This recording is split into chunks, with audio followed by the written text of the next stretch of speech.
Good day, everyone, and Professor. Again, my name is Anastasia Krasikova, and I'm a family nurse practitioner student with US University. Today, July 18, 2025, me and my performer Michael, we're here to video record and upload examination of a neurological system and a cranial nerves. For this purpose, we need to ask Michael's permission to upload and record and upload this video on the YouTube. I give my full consent for this video to be recorded and uploaded on YouTube for educational purposes. Thank you so much. Before we start, let me show the room. All around. Hello, hello. Hello, hello. The ceilings. The floor. Okay, let me move back on the spot. Before we do that examination, I'm gonna disinfect my hands and ask Michael if he has any headache, any neurological deficits, any numbness, any tingling, any headache, dizziness, lightheadedness, any muscle joint pain, any back pain. No. Wonderful. We can start. And only when we started, I already noticed that he's alert, there's no lethargy, so he's answering questions appropriately, his speech is fluent and clear, which is indicative of normal speech. There is no aphasia, no dysarthria indicative to damage to vernix or Broca's area. Now we're gonna do the assessment of Michael's coordination and ask his full name. Could you state your full name? My name is Michael Smith.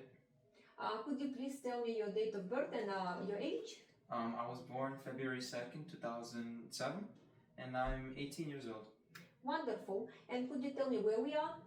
We are recording in-house in Glendale, California. And what are we doing? We are performing a neurological exam. Wonderful. We could see that he's alert oriented to place, time, and name and location. So basically, he's alert times 4. Now we're gonna assess his memory. And could you tell me, Michael, what you ate for your breakfast? Today I ate 2 eggs and a piece of bread. And could you tell me what was the president before our current president? That would be Joe Biden. Wonderful. We can see that his recent and remote memory is intact, which is a normal finding. And what would you do, Michael, if your house got on fire? I would escape as quickly as I could. Wonderful. We could see that his reasoning and judgment is intact, which is a normal finding as expected. Now we're gonna move and assess his cranial nerves. We'll start with olfactory, the cranial nerve 1, and we're gonna ask Michael to close his eyes and pinch one of the nostrils, let's say right, and with the left one breathe in and tell me what do you feel? Orange. Wonderful. So the cranial nerve is intact on the right, on the left, and let's try the right one. Pinch your left nostril and breathe in. This is cinnamon. Wonderful. We could say that his cranial olfactory nerve 1 is intact.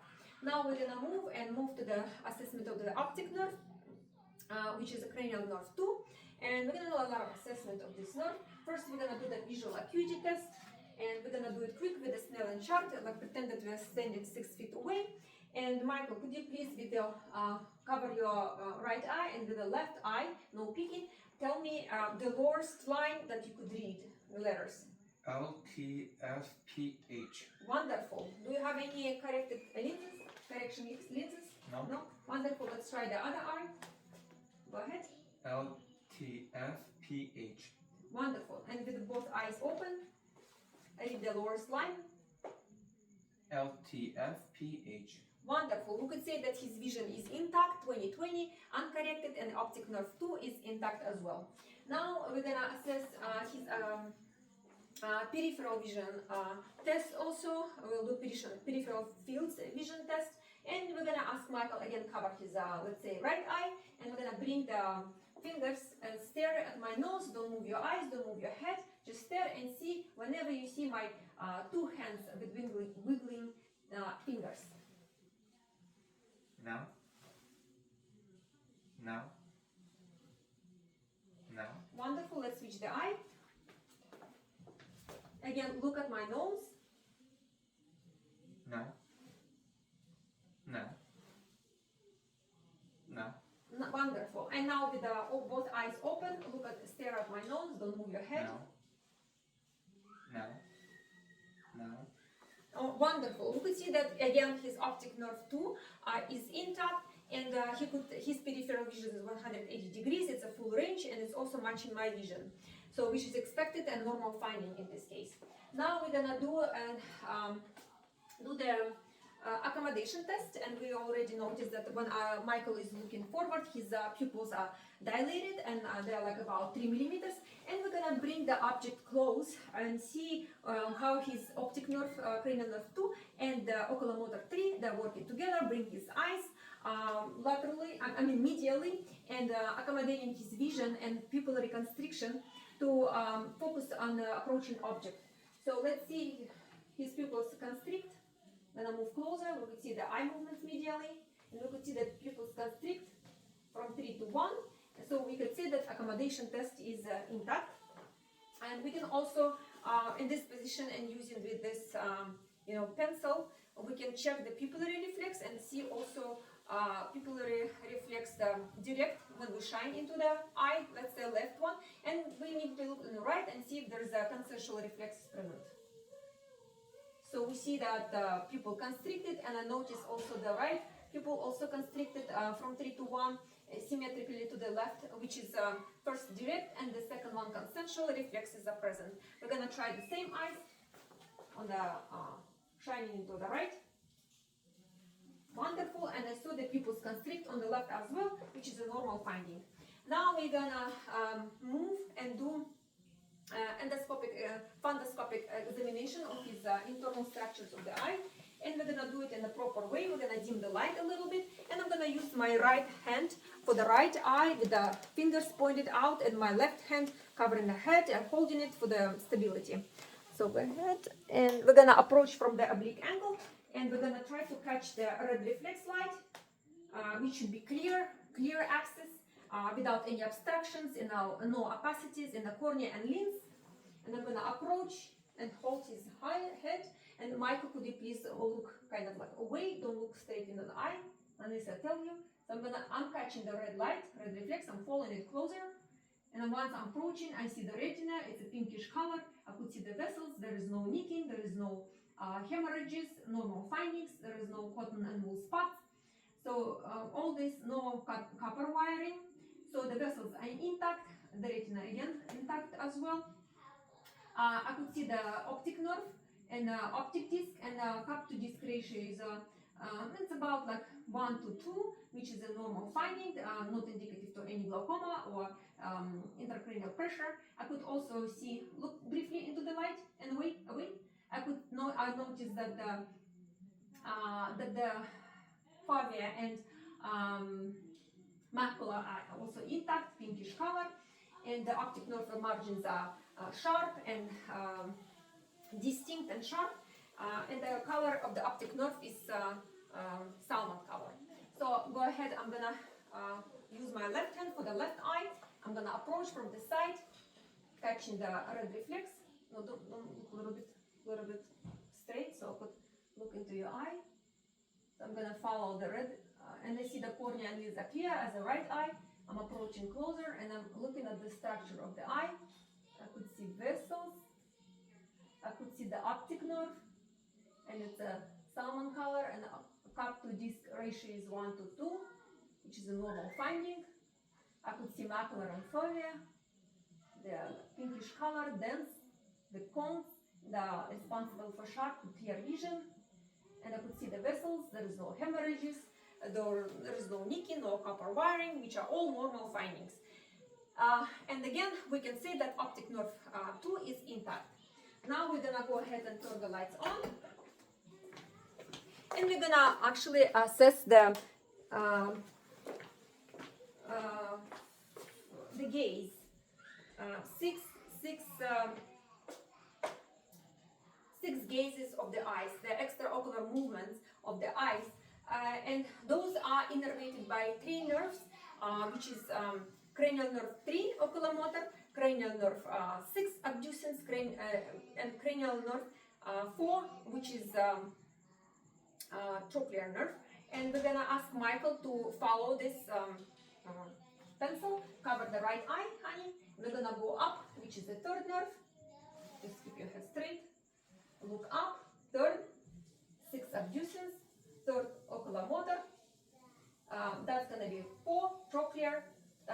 be 3 oculomotor, 3 oculomotor. And again with another eye, go ahead and lateral cranial 3 oculomotor, 6 abducens, 3, 4 trochlear, 3 medial and oculomotor 3, again 3, 3, 6 abducens, 3, and 3 oculomotor. So, and with both eyes, honey, just follow up in the H fashion. Again, 3, 6, 3, 4, 3, 6, 3, 3, 3, cranial 3. So we could say that all these nerves are intact. Abducens, oculomotor, and trochlear nerves are intact. And we could see that his gaze is conjugated, there is no nystagmus, no jerky movements, and it's coordinated. We could say that they are all intact. Now we're gonna move to assessment of the trigeminal nerve, which is the nerve 5. I'm just thinking if I forgot anything with the previous test. Let me think. I think we're okay. Now that we're gonna move to the cranial nerve 5, which is trigeminal and has both sensory and motor functions of the face. We're gonna ask Michael to close his eyes and check the sensory function of this nerve. Go ahead, Michael, and tell me what you feel and where. South. Sharp. South. South. South. Sharp. South. So we could see that Michael can distinguish between soft and sharp objects, and we could say that his sensory pathways of the trigeminal nerve 5 are intact, it's symmetric bilaterally. Now we're gonna move to the assessment of the motor function, innervation of the facial muscles, and specifically the jaw. We're gonna ask Michael to clench his teeth, and we're gonna palpate his muscles, the masseter muscle, and I could feel it strong. Any tenderness? Wonderful, as expected. Let's go to temporal region and palpate it too, and I could feel it strong. Any pain? No. So it's symmetric. I'm gonna push down. I'm gonna actually push up, and Michael try to open your. Oh, wonderful! It's strong. So we could see that muscles of the jaw are strong. 5 out of 5. There's no asymmetry. There's no deviation. And yeah, I didn't feel any atrophy and no tenderness. Yes, present. Wonderful, which are all normal and the expected findings. So for the also another test that we can do, it's a corneal reflex test, and we can ask Michael to move to look up, and we actually we're gonna touch the cornea under the lower lid, and beautiful, he blinks. The reflex is present, which is expected finding of the trigeminal nerve 5. Now we're gonna move and assess the facial nerve, which is responsible. It has both sensory and motor function, and it originates in the cerebral cortex and the brainstem, and any dysfunction could be related to lesions in those regions. So we're gonna actually ask Michael to do some moves, and we're gonna see the symmetry if the facial moves is symmetric. So for the facial nerve 7, cranial nerve 7, we're gonna ask Michael to squeeze, like close his eyes very tightly, and we could see that it's symmetric. There is no weaknesses. Go ahead and relax and then lift up your brows. We could see also the move is coordinated and symmetric. There is no ptosis, there is no drooping on the face. So we could see that this function of the face is bilateral cortical innervation is intact. And now we're gonna move to the ask Michael to give us a smile. We could see the smile is symmetric. There is no drooping, no weaknesses noted, and also puff out your cheeks. Wonderful, also symmetric, and we could say this is a contralateral cortical innervation, and it's intact. And we could say that his left brain, actually left side of the brain, is innervates the right lower face, and we could say that the left brain the right brain side of the brain innervates the left lower. And we could distinguish the strokes and Bell's palsy, which is Bell's palsy is unilateral, like one side is the patients cannot move, and with the stroke, at least some movement of the forehead is stays.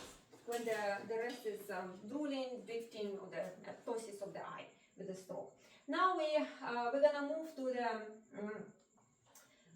the cranial nerve 8, which is responsible for the hearing, and it's the acoustic nerve or vestibulocochlear nerve. So cranial nerve 8. We're gonna do whisper test first, and you're gonna cover your ear.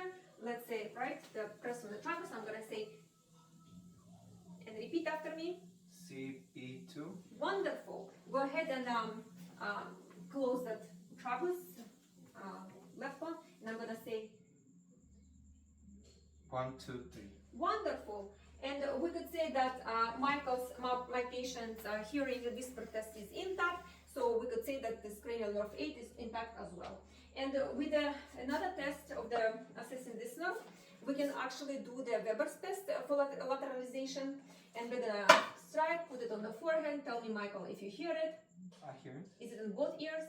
Yes. Is it the same, equal? Yes. Wonderful. Which is, we could say that Weber's test is negative for lateralization. Like one ear can hear better than the other one. So we're gonna do a Rein's test. I'm gonna strike again, put on the mastoid bone. Could you hear it? Yes. Tell me when it stops. Stop. Can you still hear it? Yes, I can. Wonderful. That's a great sign. So air conduction is greater than the bone conduction. Go ahead and let's repeat. Can you feel it? Yes. Did it stop? Tell me. Stop now. Can you hear now? Yes. Wonderful. Air conduction again greater. So we could see that there is no any structural and sensory motor abnormalities in the hearing.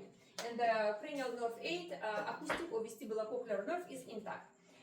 Now we're gonna move to the glossopharyngeal and vagus nerves, which are 9 and 10 cranial nerve respectively.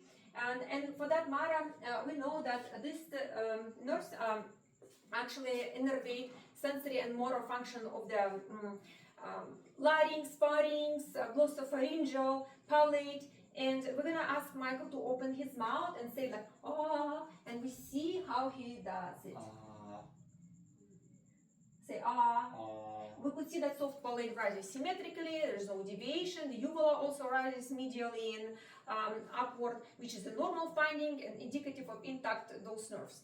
We can also assess this nerve by asking Michael to swallow. We already looked at his neck, it's symmetric, there is no tracheal deviation.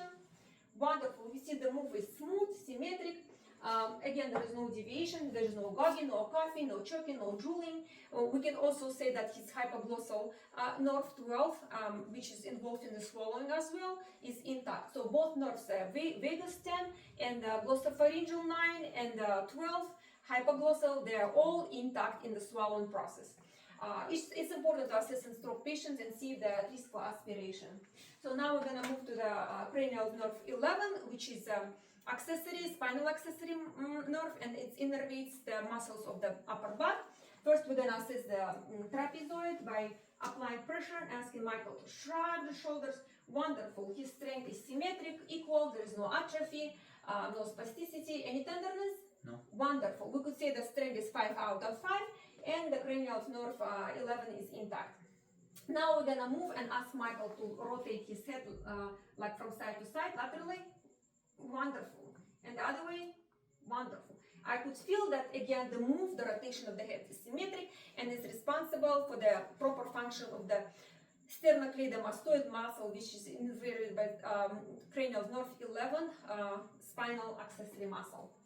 Now we're going to move to assessment of the tongue, and again it's important to see how it moves. Go ahead, stick the tongue out and move from side to side and up and down. We could see that he can do the full range of motion in all directions, and when he protrudes it, it's symmetrical, it's midline, which is a normal finding. We could also assess the strength of the tongue by applying pressure on the cheeks and ask Michael to push my hands, but absolutely beautiful. So his strength is equal, 5 out of 5 when he moves, and it's expected finding, so there is no any abnormalities. Now we're gonna move. We can also actually do a gag reflex, but for the purpose of this video, we cannot. We just need to use a tongue depressor and check the gog reflex to assess the glossopharyngeal and vagus nerve. But for the kind of comfort of our patients, we can just verbalize it. Now we are moving to the assessment of the cerebellar function, and for this matter we ask Michael to walk around the room and see his posture and balance. Go ahead. We could see that his moves are coordinated. There is no swaying, there is no swinging of the abnormal swinging of the arms. It's all symmetric. He is maintaining his balance and posture. Now go ahead and do tandem test. Walk the straight line from heels to toes. We could see again that he is not swaying, there is no falling apart, there is no ataxia indicative of any abnormal, neurological function like the Parkinson and strokes. Now go ahead and move on your heels. Any pain? No. Wonderful. And dizziness? No. So we could see, and again you go back and walk on your toes. Wonderful. We don't see any swinging or falling off the balance. He is maintaining his posture. I don't see any lordosis, kyphosis from looking from the back and laterally. So we could see that his motor function is intact and the corticospinal, function is intact, and lumbar sacral, regions are also intact. Now we're gonna move forward and do the Romberg test.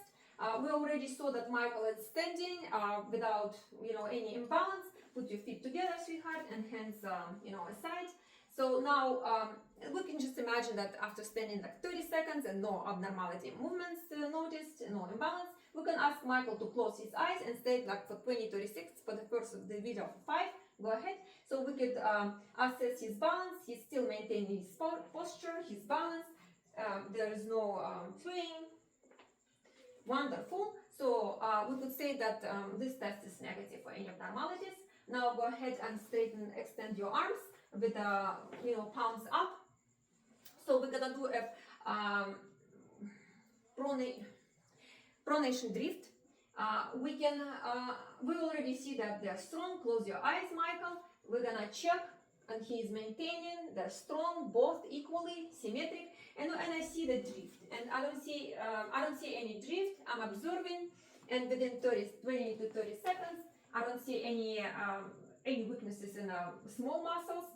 He's maintaining the proper supination. So we could say that the moves are symmetric and equal. I'll say strength is 5 out of 5. Go ahead, Michael, close your eyes and sit on the table again. Get yourself comfortably.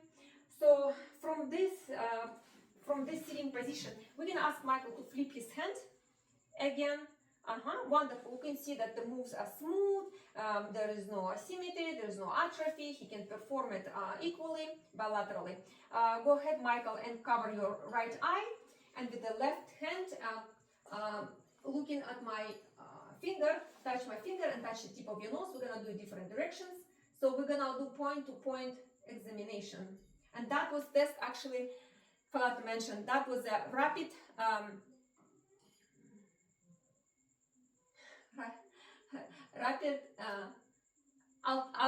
alternating movements test. And this one, we're gonna do point-to-point examination. Go ahead and do it again. Do it fast. Wonderful. I don't see any ataxia. Go ahead and repeat with this one. Touch. Wonderful. The moves are smooth. I didn't see any asymmetry, any weaknesses, no atrophy. There is no ataxia present, and so bilaterally it's intact. Now we're gonna go ahead and move to the assessment of the sensory system, the peripheral nervous system, and the cerebellar, the sensory cortex system function.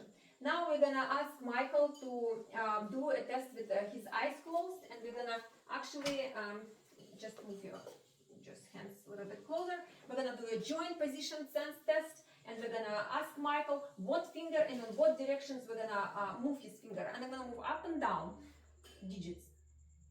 Left index finger up. Left pinky finger down. Right index finger down. Right pinky finger up. and we're gonna move to the beautiful, and we're gonna move to the toys. Left big toe down. Right middle toe up. Wonderful. So we could see that his sense of proprioception, the sense of his body, is intact, and we're gonna move to the. Sorry, just to take a breath. We're gonna move to the 2 points discrimination test, and with this test we're gonna use a sharp. How do you say it? Clippers. So we're gonna use this pointy, the paper clip. We're gonna use them 2 points and see if Michael can distinguish. The closer we bring, like for the fingertips, it could be like they will be able to distinguish like up to 2 millimeters. For the larger border surfaces, we can use up to like 1 centimeters apart, and we could see if Michael can distinguish 1 or 2 points. And usually it's assesses the temporal, lobes of the brain, their function. Usually they cannot distinguish. It's dysfunction of this area. So go ahead and close your eyes and tell me if it's 1 or 2 points. 1, 2, 2, 2,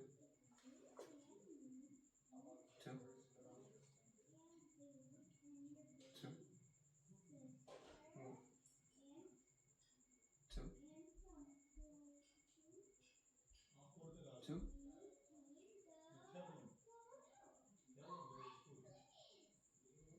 2, 1, 1, 2. Wonderful. 1, 2, 1, 1, 2, 1. Wonderful. So Michael can distinguish between 1 and 2 points, which indicative for his intact peripheral nervous system. Otherwise, we would suggest about some neuropathy in diabetic patients as well. Now we're gonna move and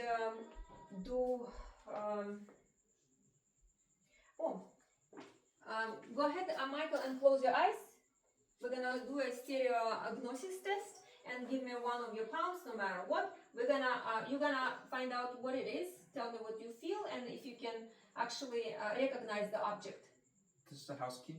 Wonderful. And go ahead and give me another palm. I'm gonna draw. I'm gonna check the graphesthesia test, and it's gonna check if Michael can understand what I'm actually drawing on his palm. The number 8. Wonderful. So again, his sensations are intact, the sensory system intact. Again, we're gonna continue and do the test assessing with the light palpation. Again, distinct painful stimuli, sharp or soft object.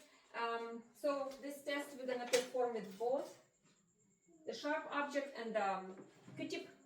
So go ahead, Michael, close your eyes and tell me what am I touching and what is it, sharp or dull or soft?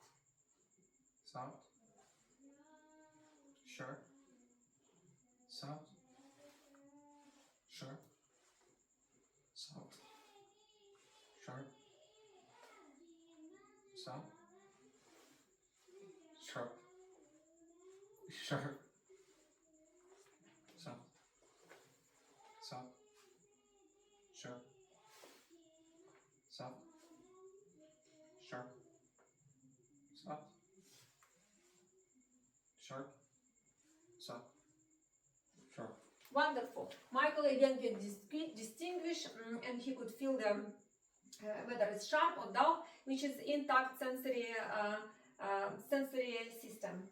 Now we're gonna go ahead and do a vibration test, and again with Michael's eyes closed, we're gonna ask him when he feels it and where, and when the vibration stops, and so we can see if he feels the vibration. Basically, I'm gonna put this vibrating tuning fork on the bony prominences, on the first the distant interphalangeal joint, and I'm gonna also test the toys. Ideally, we should test all toys, but for the purpose of the video, just take a couple of them. You feel vibration? Yes, on my left index. still feel it on my right middle finger. Wonderful. In my left thumb. Tell me when it stops. It stopped. Wonderful. And where is it? In my left ring finger. Wonderful. That's on my left big toe. I feel it. That is on my second toe, on my right foot. On my pinky toe, but it stopped. Wonderful. So we could say that Michael can again feel the vibration, and his sensory system is intact, and indicative there is no abnormalities in the peripheral, no neuropathy present. Should happen with diabetic patients. So now from the sensory we can move to a motor function assessment, and we can start with his deltoid muscles and applying some downward pressure, trying to bring them the abduct deltoids. Okay, spread your wings. I'm gonna push down, I'm gonna abduct, and I could feel that Michael is very strong. It's 5 out of 5, and he's able to resist. Go ahead and try. Open it, abduct, and again I'm not successful. Michael is strong, 5 out of 5. There's no asymmetry, no atrophy. He's able to resist my pressure. Again, let's go ahead and just flex your elbows a little bit. I'm gonna try to open, extend your arms, and I could feel that his biceps are like 5 out of 5. They're strong, symmetric, no atrophy. Now I'm gonna try to actually flex. Unfortunately, yeah, Michael is able to open, which has indicative his triceps are fine. They're 5 out of 5 strength, no atrophy, again no spasticity, no flaccidity, which are normal findings. Now go ahead, I'm gonna try to adduct your hips. I'm gonna try to, yes, and I'm gonna this is abduct, and this is adduct. Oh my god, 5 out of 5 strength, symmetric, equal on both sides. So again, I'm gonna do quadriceps, and I'm gonna just kind of trying to kick me, and I'm gonna try to push it down.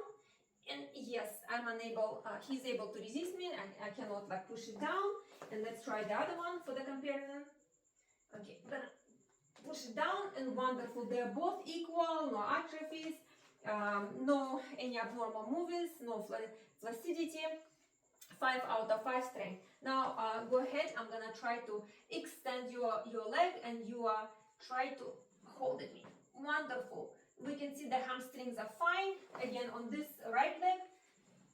And again, I could feel like it's 5 out of 5. The hamstrings are equal, symmetric. There's no any motor dysfunction, corticospinal or peripheral motor dysfunction present. Now we're gonna move and ask Michael to actually give me a good grip, and we could feel that again it's symmetric, it's equal on both sides, no atrophy present. So go ahead and bring your fingers like that, spread them. I'll try to adduct them, bring them together, and you're gonna resist that. Wonderful. Wonderful, wonderful. And let's go ahead and let's do the opposite. I'll try to abduct. And again, abduction is unsuccessful. He's able to resist, which is a normal finding. He has a full, is a normal muscle tone, bulk and strength, 5 out of 5, and all extremities, symmetrics, no atrophy, no fasciculitis, any abnormal movements, little movements. So we could see that his motor function is intact. So again, peripheral and upper neuron, motor neurons function is intact. Now we're gonna go ahead and check the reflexes. And with the reflexes, we're gonna use the muscle. And first, we're gonna compare them as well on a range from 0 to 4, which is 0 is absent reflex, it's flaccidity, and 4 is exaggerated clonus reflex. We're gonna say that +2 is normal. So go ahead, Michael, and relax your arm. We're gonna do the first biceps one, and we're gonna locate the tendon. I'm gonna hear and see any jerky movement. Wonderful. Let's go ahead and do the on the right arm.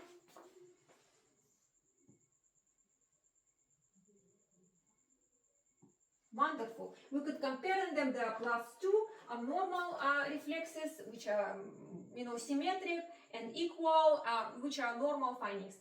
Go ahead and do the tricep. Just relax. I'm gonna support it. Wonderful. Let's compare with the right arm. Keep it flaccid and behind the elbow. Wonderful. We could compare and say they're equal, symmetric, +2 on both sides, which are expected a normal finding. We're gonna move to, and by the way, this is the biceps is C5, C6, and triceps is C7. Now we're gonna move to patella, and then we're gonna just relax your legs, and we're gonna move below. Wonderful. +2. Wonderful. +2, symmetric, equal on both sides. And so patellar is reflective to the lumbar function, lower spinal, vertebrae. Now we're gonna move to the Achilles reflex. I'm gonna support the leg, just make it kind of like relax. I'm gonna hit the Achilles tendon, and I could feel the downward flexion, which is normal finding, again +2. Oh, wonderful, going downward, again +2, symmetric, equal on both sides. Now we're gonna do Babinski reflex, and we're gonna stroke the plantar surface and see if any abnormal movements, like upper going, the big toe going up, and the rest of the toes go down in a fan motion. So we could see if there is any abnormal, like stroke-related findings, for example. We could see it moves downward, which is normal expected finding. Again, this one, the right one, also moves down the plantar surface, and we could say that it's normal finding, +2, symmetric, and equal on both sides. Now let me think if we covered everything. Hopefully we did. Thank you for watching this video. Hopefully next time we'll perform even better. Thank you so much.